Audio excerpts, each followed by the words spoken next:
फटाक खबरें 30 सेकंड में डाउनलोड करें तक ऐप। नमस्कार, मैं हूं इंद्र मोहन। आप देख रहे हैं बिहार तक।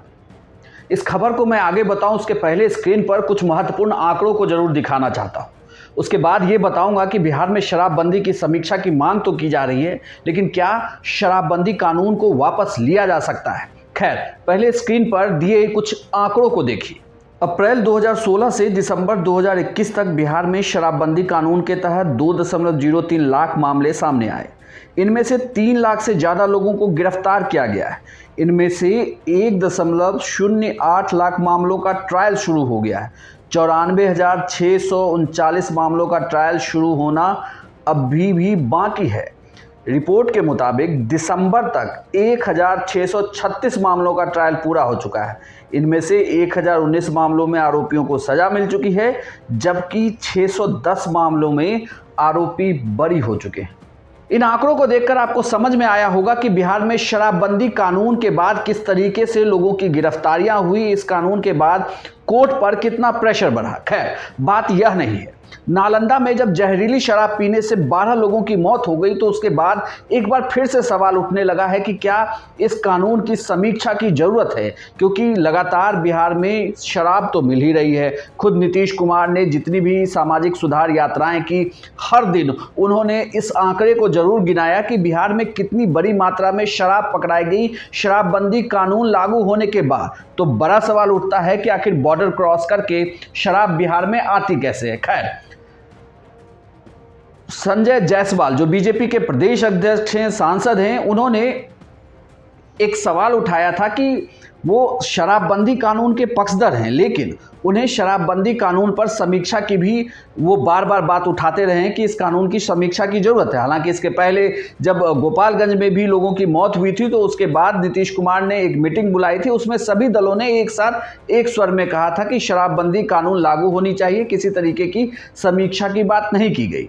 लेकिन उसके बाद जब संजय जायसवाल ने समीक्षा की बात की, यह उन्होंने 14 तारीख को अपना पोस्ट लिखा था। उसके बाद 15 तारीख को नालंदा में 12 लोगों की जहरीली शराब से मौत होती है। उसके बाद फिर उन्होंने पोस्ट लिखा और इस बार उन्होंने जेडीयू पर निशाना साधा था। हालांकि जब नालंदा में 12 लोगों की मौत हुई तो जीतन राम मांझी ने यह कहा कि बिहार में शराबबंदी कानून को जरूर वापस लेना चाहिए। उन्होंने कुछ उदाहरण भी दिए। पता नहीं क्यों नहीं समझ पा रहे हैं, इसको प्रतिष्ठा का सवाल बना लिए। जब कृषि कानूनों को जब प्रधानमंत्री बैक कर सकते हैं तो शराब की नीति पर समीक्षा न किया जाए, ये कहाँ की बात है। इसलिए समीक्षा करना ही हम लोग चाहते हैं कि उचित हो। आज नालंदा में हुआ, उस समय गोपालगंज में हुआ, कहाँ नहीं होगा अगर जहरीली शराब से मौत, ये कहा नहीं जा सकता। क्योंकि आज जितने भी शराब यहाँ पर आयातित होती है सब शराब विषैली होती है। हार्ड हेस्ट में लोग शराब बनाते हैं, शराब की जो प्रक्रिया होती है बनाने में उसको जो ऑब्जर्व नहीं करते हैं, इसमें केमिकल्स वगैरह का यूज़ करते हैं। तो जो कमज़ोर आदमी है, जो इसको खाना नहीं मिलता है और शराब का अभ्यस्त है, वो पी जाता है तो मरेगा ही ना। तो इसीलिए समीक्षा का मतलब यही है कि गुजरात में आज कैसे है। गुजरात में तो हमसे पहले शराबबंदी है, वहाँ पर गांधी का जन्म स्थान है, कर्म स्थान है वहाँ, तो वहाँ कैसे शराबबंदी है। तो उसी प्रकार से गुजरात मॉडल भी अगर यहाँ अपना देते तो हम समझते हैं कि वो उचित होता है। और ये कह देना कि शराब हम बंद कर देंगे, हम समझते कह ही सकते हैं कि प्रैक्टिकल नहीं है।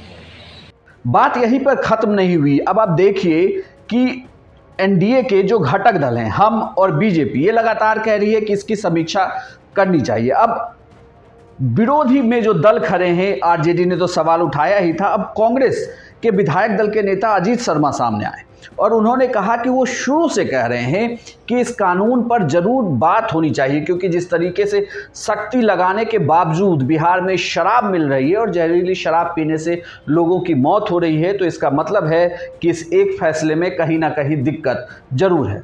शराब तो आ रहे हैं, खेप आ रहे हैं, शराब के माफिया और एक पैरेलल इकोनॉमी तैयार हो रही है। और अभी माननीय मुख्यमंत्री के जिला में देखिए कितनी मौतें हुई हैं। हो क्या रहा है कि शराब जो आ रहा है बाहर से, उसमें जहरीली शराब भी आ रहा है और यह बन भी रहा है। इसको समीक्षा करने की ज़रूरत है कड़ेती से। अगर आप शराबबंदी नहीं रोक पा रहे हैं पूरी तरह, निश्चित तौर पर आपको तिगुनी कीमत करके फिर से आप कल कारखाने खोलने में लगाइए। लेकिन समीक्षा तो करिए। आप खाली कह रहे शराबबंदी है, शराबबंदी है कहाँ? हम लोगों ने सदन में पारित किया था। इसको समीक्षा करने की जरूरत है। सर्वदलीय बैठक बुला के हम चाहेंगे माननीय मुख्यमंत्री समीक्षा करें। अगर आप इस पूरे खबर को देखें तो जैसे हमने शुरुआत से आपको बताया कि आंकड़ों के बाद किस तरीके से नेता बयान दे रहे हैं, लेकिन यह भी तय है कि नीतीश कुमार ने जो शराबबंदी को लेकर रुख दिखाया है, और पार्टियां भी बार बार यह जरूर कहती है कि वह इस कानून के पक्षधर, कोई भी पार्टी इस बात को कहने के लिए तैयार नहीं है, अगर आप जीतन राम मांझी को छोड़ दें, कि शराबबंदी कानून को पूरी तरीके से वापस ले लेना चाहिए। सभी पार्टियां यह कहती है कि शराबबंदी कानून के वो पक्षधर हैं, लेकिन समीक्षा होनी चाहिए। अब इस समीक्षा में किस तरीके की बातें होनी चाहिए, क्योंकि जो मीटिंग होती है ऑल पार्टी मीटिंग, उसमें इस तरीके की बातें निकलकर सामने नहीं आती। जब भी प्रेस ब्रीफ हुई है इन मीटिंगों के बाद, तो उसमें यही कहा गया है कि सभी दलों ने एक स्वर में शराबबंदी कानून के पक्ष में कहा है। हालांकि और सरकार और सख्त नियम लागू करने जा रही है शराबबंदी कानून को लेकर। हम यह नहीं कहते कि शराबबंदी कानून हटना चाहिए या नहीं हटना चाहिए, यह सरकार का सब्जेक्ट है। लेकिन बड़ी बात यह है कि जिस तरीके से मौतें हुई हैं, चाहे वह गोपालगंज में हुई, चाहे वह नालंदा में हुई, तो इन मौतों का जिम्मेदार कौन है? किसी ना किसी पर तो इसकी जिम्मेदारी तय होनी चाहिए ना, कि आखिर शराब, जहरीली शराब कैसे मिलती है, बॉर्डर क्रॉस करके बिहार में शराब आती कैसे है। और अब जो जिस तरीके से बयान आए हैं, उससे तो यह भी लगने लगा है कि बीजेपी के समर्थन में अब कांग्रेस भी है। कांग्रेस के नेता भी कह रहे हैं कि भाई इस पे शराबबंदी कानून पर आप एक बार समीक्षा जरूर करिए। तो अब बड़ा सवाल उठता है कि क्या इसके बाद नीतीश कुमार फिर कोई बैठक बुलाएंगे, फिर कोई एक्शन होगा, या इस कानून पर समीक्षा बैठक की जाएगी, इस कानून में थोड़ी राहत दी जाएगी? क्योंकि बार बार सीजेआई ने भी कहा है, एनवी रमना ने बार बार कहा है कि कोर्ट पर लोड बढ़ रहा है, हाई कोर्ट पर लोड बढ़ रहा है। जमानत मतलब 25% केस बिहार में ऐसे हैं जिनमें सिर्फ शराबबंदी से जुड़े हुए मामलों की सुनवाई होनी है। तो ये एक बड़ा सवाल है कि आखिर कैसे इस कानून में समीक्षा की जाएगी, या जिस तरीके से मौत हुई है तो इसके लिए किसी को जिम्मेदार ठहराया जाएगा। यह पूरी जानकारी आपको कैसी लगी हमें कमेंट बॉक्स में लिखकर जरूर बताइएगा। साथ ही हमारे बिहार तक चैनल को सब्सक्राइब कर लें और हमारे तक ऐप को भी डाउनलोड कर लें।